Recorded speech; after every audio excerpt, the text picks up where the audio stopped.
Hi, everybody. It's Ali and Stephanie here from Ask.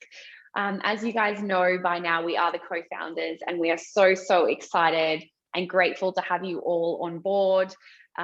This week, or last week, I probably should say, we reached the milestone of 50 Academy members, which we're really excited about. I'm sure Stephanie would agree that when we decided to embark on this journey of productizing all of our knowledge and throwing that into one amazing project that we've named Ask Academy, never would we have thought that, we'd actually have a community as amazing as this. So thank you so much to each and every one of you for being a part of it and being so engaged. Stephanie, what would you like to add? Yeah, so thanks guys. I'll relay what Ali just said. So we really wanted to just jump on here. We'll be about 20 minutes and just chat through a few of the key questions that we keep getting asked by you guys with regard to, our background, our backstory, how we progress through our marketing career to date. Questions like work-life balance, does that exist? And just some key pointers that we've learned along the way that can really help you guys out as you progress through your own careers. We must preface, we had a bit of technical difficulty with Facebook Live, hence why we're doing this on Zoom. I think Sydney internet at the moment is in chaos. So we apologise that it's not a Facebook Live, but hopefully this will be just as good and it'll sit on this page for you to watch back whenever you can. Yeah, so anybody else, wherever you are placed around the world, I know a lot of you are in Sydney, I know a few of you are in Europe and in Asia, but we are hoping that you're doing okay through this lockdown.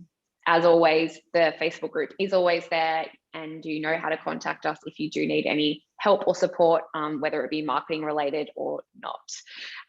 So yeah, let's start with the question. So the first question, how did you progress from uni to your first job? All right, I'll go first.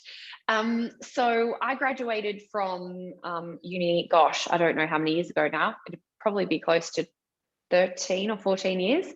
I did a Bachelor of Business, specializing actually in hotel and hospitality management, but that's a story for another day. And how did I land my first job? I guess a few different things. The main thing that I would say, so I progressed from university, and at the time, I guess this is a little bit of good context, I was working as an executive club attendant in a hotel in Sydney at Sheraton on the Park.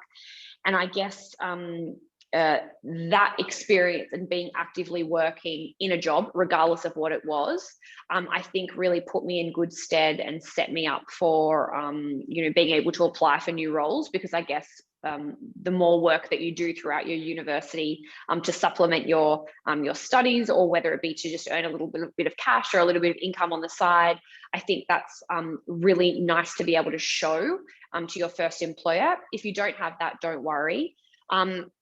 In my case, I landed my first job and I was very fortunate to fall on my feet by landing a digital marketing assistant role for Brightpoint Australia, which then became, through a large M&A deal, Ingram Micro, which is the largest distributor of technology in the world. They distribute the likes of Beats by Dr. Dre, Nokia at the time, which became Microsoft, Apple, Samsung, LG, the list goes on. So how did I get that role? I really positioned myself with my best foot forward in those interviews. I think the more talking and the more confident and the more personable that you can be in those interviews is so much more important than the role itself. It's about actually forming a connection in the first instance, which is what I did with who was my to-be boss. And I think it's really about trying to find that connection and trying to find the relevance between you and that role that you can talk about. Back in the day, LinkedIn jobs did not exist, so that role was on Seek. So I know that whilst we have a module on LinkedIn and how to really put your best foot forward that we'll talk about with another question that's come through from one of you, I would say that if you are still using Seek, and I know some roles do still come through on Seek as opposed to LinkedIn, it's really worthwhile making sure that your Seek profile is very much up to date. It's all about putting your best foot forward, very similarly to a lot of the value adds that we've provided in the LinkedIn module.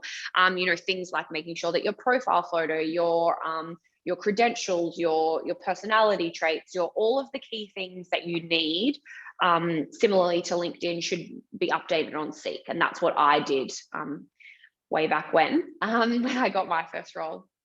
Stephanie, would you add anything to that? Yeah, so I would add to that from my personal experience. I graduated 2 years after Ali. We're 2 years apart. So I, back then, graduated with a Master of Business, majoring in marketing. But what I would say is during that master's 2 years of study, I had multiple little small jobs and internships. So you kind of hear it time and time again in terms of the importance of real life application of marketing when you're going for that first job after uni. So I think I had a digital marketing assistant contract role with a mortgage broker. I had an internship with a beauty blogger where I was writing blogs for them and managing their CMS, their content management system on their website, sending email, doing email marketing. So I kind of was dabbling in as much as I could.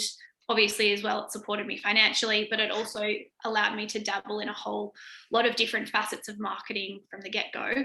So then when I applied for my first job, which was a digital marketing coordinator role, I was well equipped with all of the baseline level of understanding practically that I needed for that role. So yeah, a recommendation would be you could never have enough experiences for all of these roles that you're going for. And even if, it's a matter of testing as well, to see what you like in the industry as well, with all the facets of digital marketing that exist at the moment. So correct me if I'm wrong, Stephanie, but your role within the content business, that was unpaid, right? That wasn't, yes, that exactly. So that was an unpaid internship, which these days probably would not be allowed.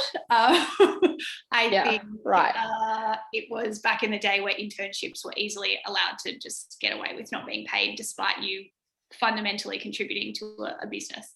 So these days I would have had to have been paid, but and we would hope that a lot of internships you would be paid for. Yeah, cool. So that's a good point.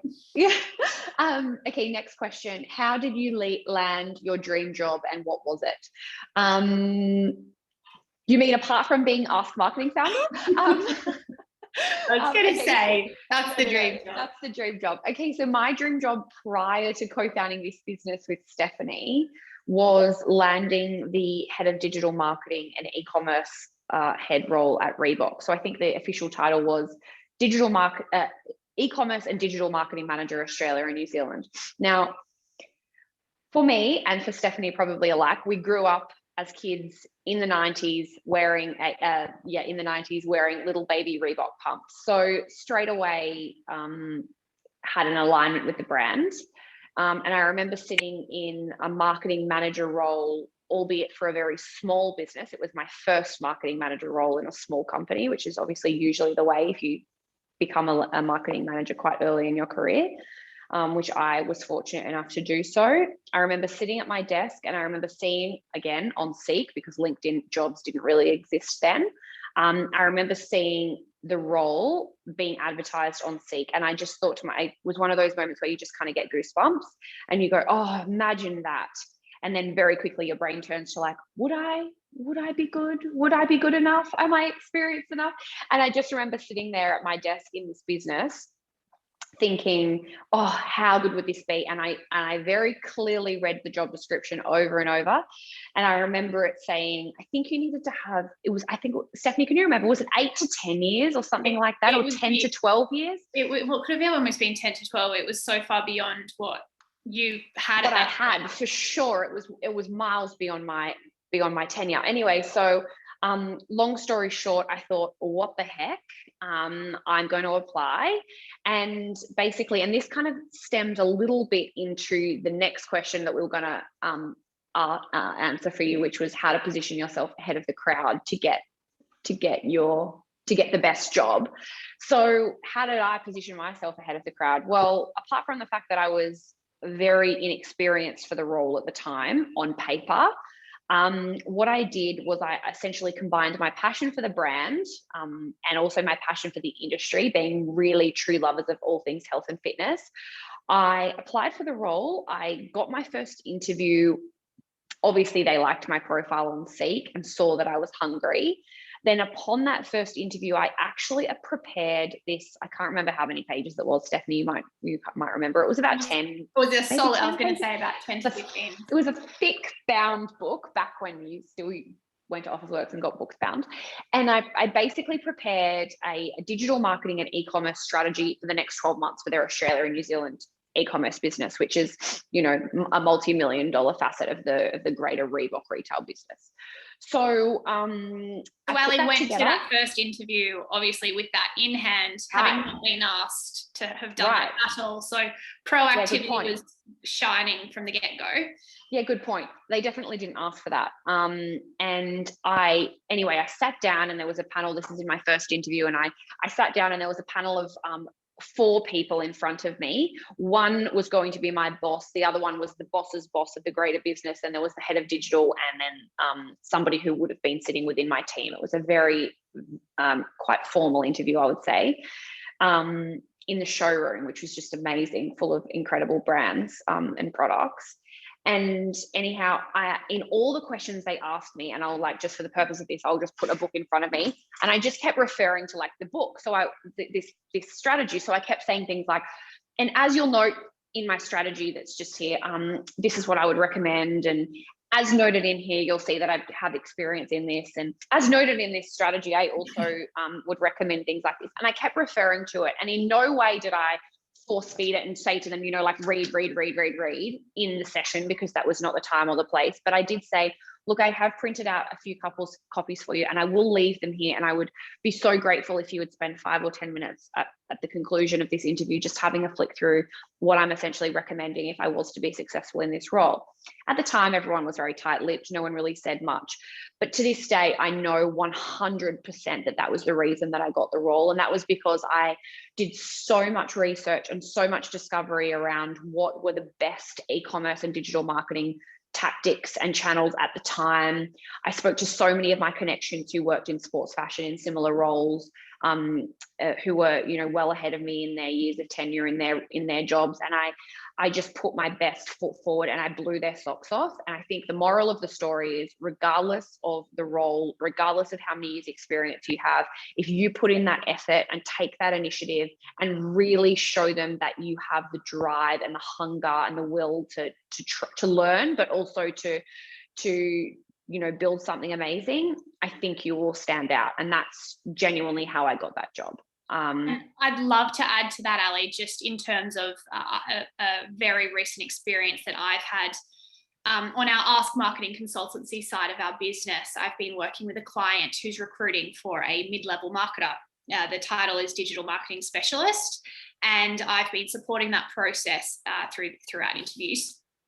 And one of the candidates recently did very similar to what Ali was suggesting and came to that first interview having prepared a piece of work that was suitable for the role. So it was a mini strategy and just some thought starters.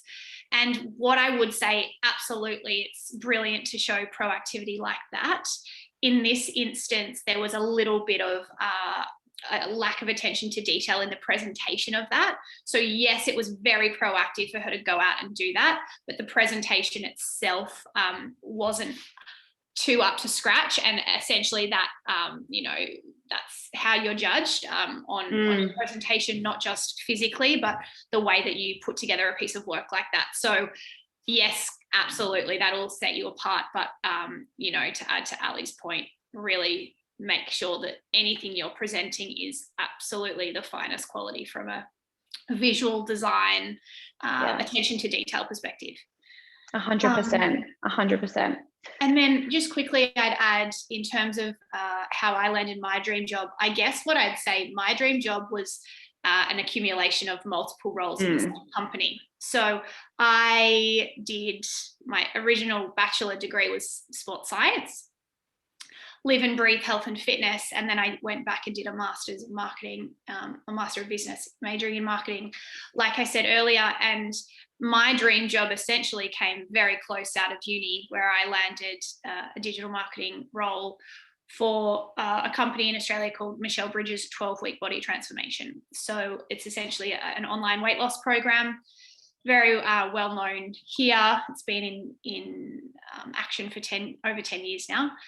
So landing that first role kind of accumulated all of my love for both digital marketing, of course, and sport, health, all things wellness.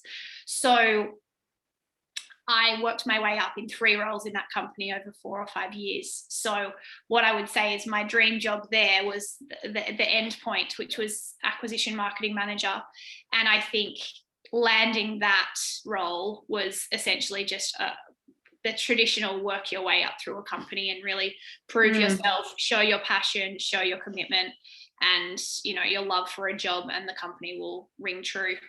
That's interesting, actually. We've never thought about that. Your dream job came from progression and stepping up, and mine I came into that role from taking a jump. That's so interesting. I mean, it is probably also important to note that and I'll just add to that is upon Stephanie reaching that final role as head of acquisition marketing for that company, she was managing a predominantly marketing-led business and a very big team, but also multi-million-dollar advertising budgets, and how to best allocate that for a business, as you guys can probably imagine, in a subscription model like that, requires constant acquisition of as well as retention of new and existing members. So very experience. Very different experiences in terms of how we got to that place. So there's definitely no one way to skin a cat.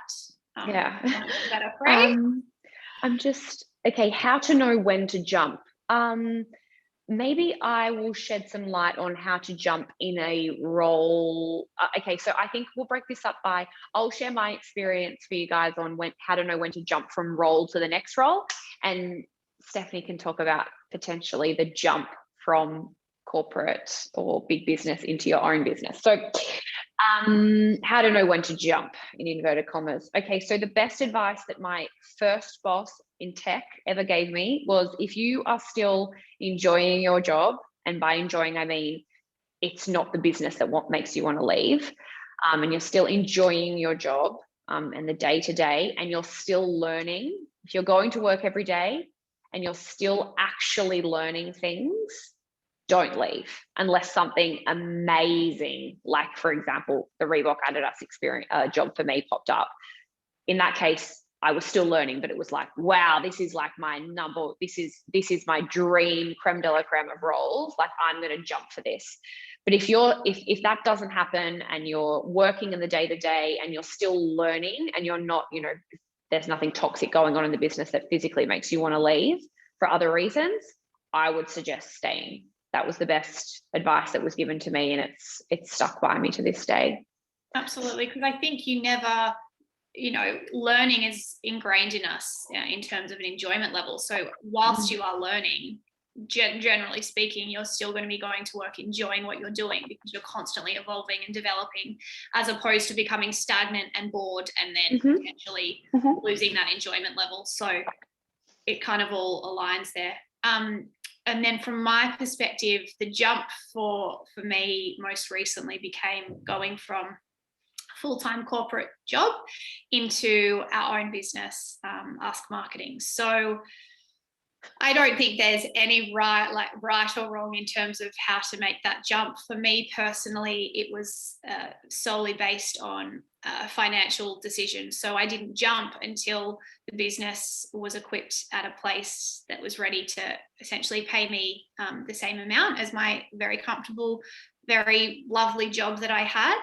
And it just came down to passion for me. So, Ali and I had always wanted to explore a business together. We're very aligned from a personal values and a professional level. So it was always the dream.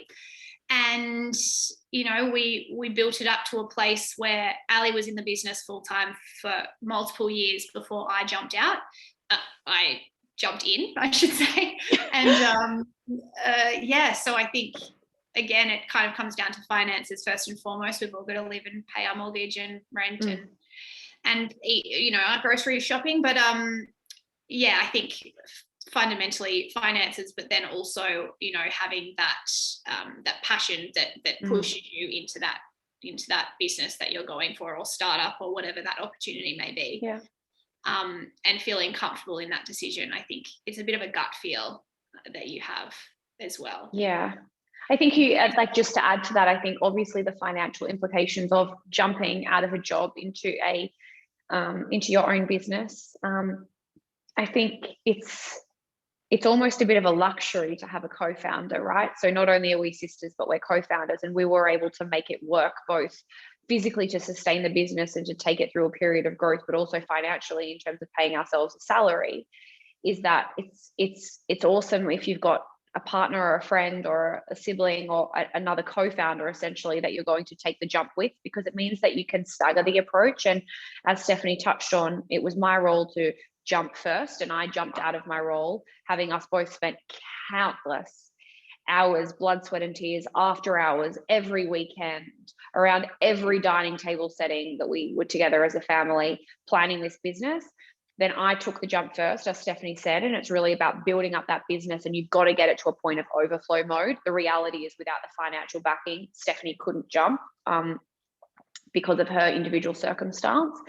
And everybody has, their own financial obligations. So that really is a decision up to each individual. But what I would say is, if you do take the leap to have your own business with somebody else, it always makes it a little bit easier, because it means that you can stagger the approach and mean that there's very set goals and targets in place for the person who jumped first, in which case that was me, to get the business to X, Y, and then Z point. And then at Z, we knew that Stephanie would be able to jump and come into the business on a full-time salary to match what she was being paid in her previous job. So I would just say that just to give you two perspectives there, jumping from one job to the next outside of self-employment is one thing, but then there's also jumping into self-employment, which is something very different and has a whole different set of considerations.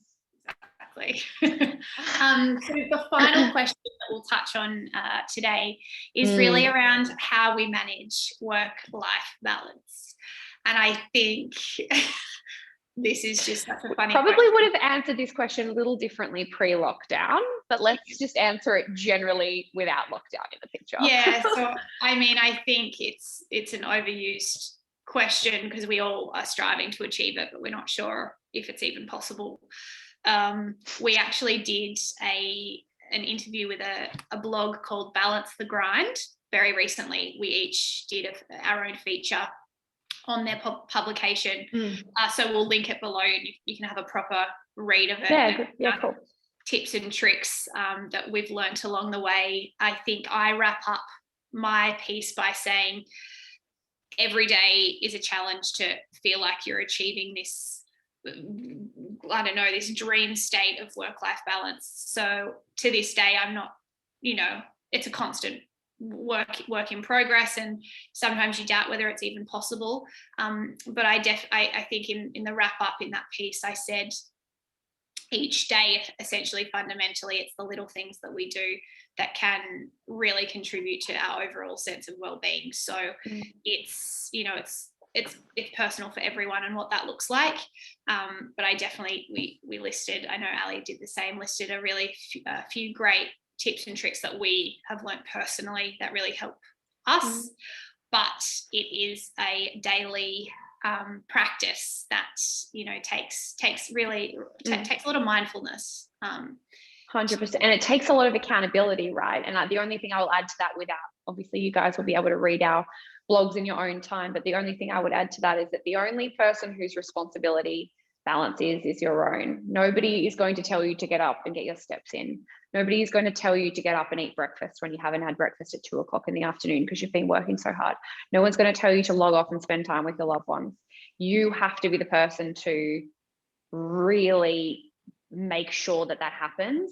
And again, in the case of Stephanie and I co-founding a business and having, a team of people who work with us, if it's really important to share what those goals are with your greater team, and in our case with your co-founder, and we hold each other accountable. So for example, if my thing is that I have to get my 10,000 or 20,000 steps in a day, I let Stephanie know that, and she makes sure that she's not forcing me to do it, but when I say, yep, I'll just be offline for the next half an hour, be back in the office in half an hour, I'm just getting some steps in, there's just no question asked, because she knows that that's one of my goals, to keep accountable to this balance that I'm striving for. Similarly, if getting home by a certain time, or if doing things, in a certain order each day is really important to you, or, starting or finishing at a certain time, or, doing some mindfulness during the day, like, it's really important to share that accountability piece with somebody in your business or in your team, or if you're working for somebody else with your boss, and that they can help you to stay accountable to that. But ultimately it's your responsibility, because nobody else is going to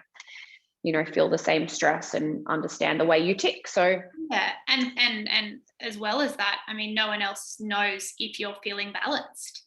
What balance is to me is very different to Ali, it's very different to you. So true. What is it that makes you feel that goal of balanced? And as I said, that kind of comes back to the day by day little elements that you can implement that work for you.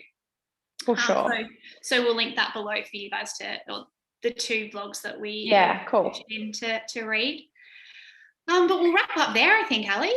Yeah, I think that's cool. If you guys, as always, have any other questions, as we always say, hence the name, ask whatever you need, ask people within the community. Every single one of you has a very varying level of experience and a very varying role at the moment, whether you be still at university, whether you're in your first, or you're progressing through the roles within digital marketing. Everybody is here in the group to support one another. You will note of late, we have actually marked a couple of experts in the group, those being obviously ourselves and a couple of other people who have joined the academy, and they have a very senior level of experience within marketing. So please do ask any questions, and between us all, we're more than happy to ask. And also, I will just quickly add, if you haven't already done so, please do respond in the poll that I posted this week, which was around your favorite academy modules, because we do have a little project up our sleeves to help in terms of, thinking about ways we can add new modules as individual components to this course. And we really want to understand what your favorite modules were, so that we can potentially individualize those for potential new members. So thank you so much. Thank you, guys. And for those of you in Australia, Sydney, Brisbane, Melbourne, every capital city that's going through the COVID scare at the moment, stay safe. And we look forward to chatting more in the group over the upcoming weeks. Thanks, everyone. Thanks, guys.